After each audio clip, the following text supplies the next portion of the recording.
What does that even mean, Bowers game? Ahoy there, YouTube! I'm back again today for another game review, another special Kickstarter review. And today we're excited to check out Jack the Ripper from Crypt Monkey Games. This is for 3 to 5 players, ages 13 plus. It'll take about 2 to 15 minutes to play. Very odd player count. And in Jack the Ripper, you are going to be locked up inside an industrial mansion or something like that. And one of you is going to be Jack the Ripper. Everyone is going to be trying to kill Jack the Ripper, who is also going to try and stay hidden and kill everyone else. It is a race to see which team will be able to kill their opponent fastest. How does it work? Let's open it up and I'll tell you about it. Alrighty then, we're going to take a look at what you're going to get inside of Jack the Ripper. Before we get started, I do want to mention this is the promotional copy in front of me, so take everything you see here with a grain of salt. Also, I'm playing with a playmat that they provided for the review. I'm pretty sure that the version you have is not going to have a playmat unless you upgrade to it. I could be wrong about that, though, so take that with a grain of salt. So first and foremost, we're going to a handy-dandy little rule booklet. It's 18 pages, double-sided, and it's well done. It'll have you up and running in no time at all. It's a very simple game. It could be better the way it's laid out, but honestly, I don't really have any complaints with it. We were up and running in no time at all. Also, they include these quick setup and these quick reference cards. Everybody gets one of these. These are very helpful, very useful. So in Jack the Ripper, what's going to happen is at the beginning of the game, you are going to start off as one of the characters in the game. Elizabeth, Victoria, Clement, but honestly, the only one that matters is, of course, Jack the Ripper. Everyone is going to be trying to kill Jack the Ripper, who is going to be trying to kill everyone. If Jack the Ripper kills everyone, then he wins. If everyone is able to kill Jack the Ripper, then they all win together. You're going to be keeping track of your health, either on this life counter right here, or if you get the playmat, on this one right here. There are also going to be cards, and more cards. There's 2 kinds of cards in the deck. First kind of cards you're going to have are item cards right here. These will do various different kinds of things. You're going to play one of these generally on your turn. Target player loses 3 life. These are going to be the most prevalent ones, just things that are going to attack other people. The Spinner's Whistle, that one's kind of a crazy one. Place this card face up on the Ripper deck. This is going to cancel out the next Ripper card, which is really useful. Target player loses 1 life. Some will heal you. Some will reveal roles. They do all sorts of various different things, but the majority of them are going to hurt other people, and you're going to be aiming those at whoever you see fit. There's also the Ripper deck right here. The Ripper deck is wow. It's named after Jack the Ripper because it is very, very bad. So let's just see. Your party comes across a gruesome sight. All players discard down to 1 card. That's really painful because you start with 3 cards. Jack the Ripper may reveal himself to avoid discarding. So he would have an immediate leg up on everybody, but at the cost of revealing himself. And there'll be a lot of cards like that will say you can injure everyone, but you have to reveal Jack the Ripper. Or you can kill somebody, but you have to reveal that you're Jack the Ripper, because there is player elimination in this game. So once everybody has their role right there, what's going to happen is you're going to start the game, and each player is going to have 3 cards in their hand. And on your turn, what you're going to do, very simple, you're going to draw a card, and then you're going to play a card from your hand. So let's see what we got going on here. A target player reveals their character card. We might just play that one and say, hey, you know what? I want to see what you are. Reveal your character card. And he would say, haha, I'm Victoria Beatty. So now everyone would know, hey, we don't need to be attacking this person right here. And that would be the end of your turn. You resolve all item cards played and placed in the discard pile, and then you go and do on to the next player's turn. And you're going to do that until you get all the way around the board. When you get around the board, what's going to happen is 1 Ripper card will be revealed. So let's just say that this guy went first, this guy went, he went, and now it's back to this person. That means we reveal a Ripper card before they do the next deck. So let's just see. Jack the Ripper slashes at Clement Morgan. Reveal Clement Morgan. Clement's player loses 5 life. If Clement Morgan is dead or not in the game, Jack the Ripper may reveal himself to slash wildly at all other characters, hurting them for 3 life. So that's actually one of the better cards in the Ripper deck, I will tell you.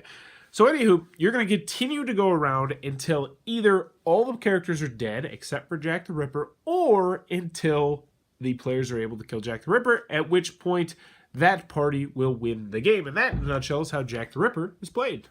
Alrighty then, Jack the Ripper from Crypt Monkey Games. What are my final thoughts? Let's go over the pros. Let's go over the cons.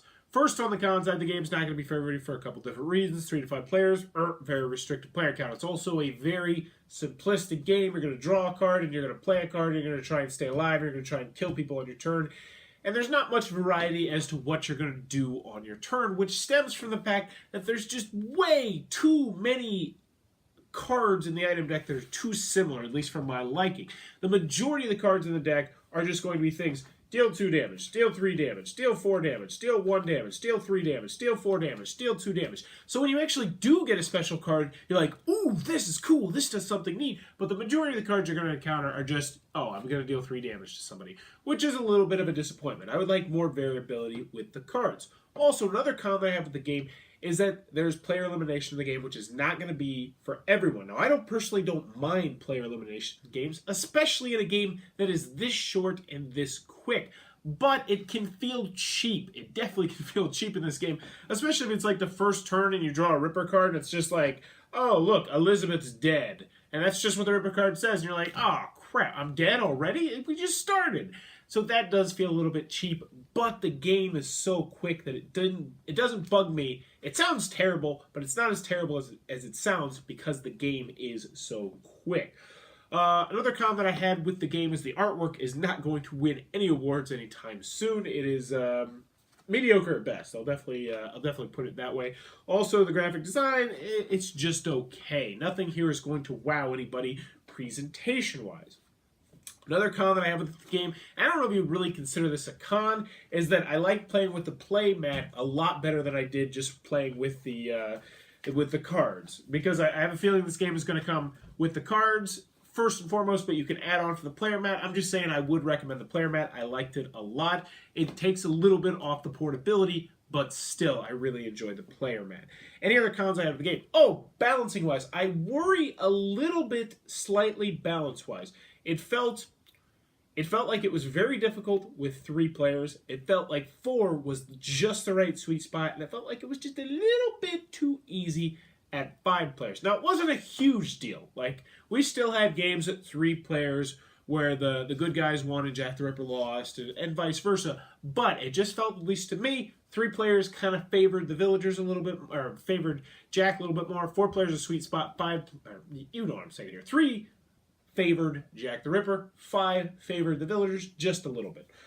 Any other cons? No. Moving on to the pros, I was pleasantly surprised with this game. I was excited about the concept of this game, but then I saw the item cards and I saw the Ripper cards, and I was like, oh, it just kills you immediately? That seems really terrible. And everybody at my game night was skeptical when we first played this. Actually, both times that I was able to play this with different groups, both different groups were skeptical about this game when we first started. And both times it won over the group. And I'll tell you why. There's a couple big reasons why. First, it's very simple, and it gives you just enough intrigue to keep you interested. It gives you just enough choices, especially if you're Jack the Ripper, to keep you interested because you really...